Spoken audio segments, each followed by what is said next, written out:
How do you exemplify it really well in your core values image where they can really feel what it would be like to work with you versus just the words on a Yeah. page?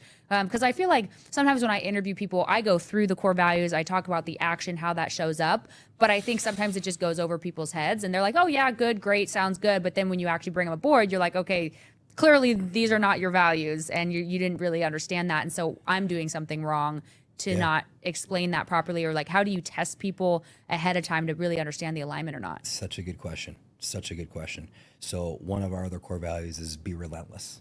And so what we do when we're interviewing somebody is I tell them a story of someone on our team who was relentless.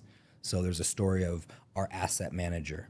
She's headed out to Tyler, Texas to look at our 265 unit deal. She thinks she's headed out for the day. She just got her computer and her briefcase. And on the way out, the broker calls us and says, hey guys, you didn't keep your end of your agreement. You don't have these 25 units rent ready because we're selling this deal. You don't have them rent ready. And if you don't have them rent ready, the retrade's $1 million and they're coming out in 3 days to walk all these units. They better be done.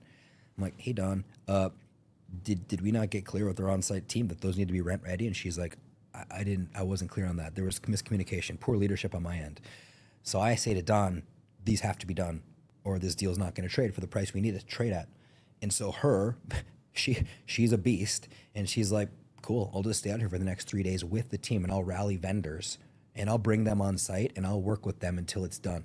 And she stays out there for 3 days. She calls me that night and she's like, hey Dan, I'm headed to Walmart. I got to get a bra and toothbrush. That's relentless. Yeah. And so like when you're interviewing and you're hearing that story, if you're like, I'm never doing that, perfect. Just walk right now. Yeah. Whereas if you're willing to do that kind of stuff and you can see yourself doing that kind of stuff, you're going to fit in really well here. So the stories give the picture.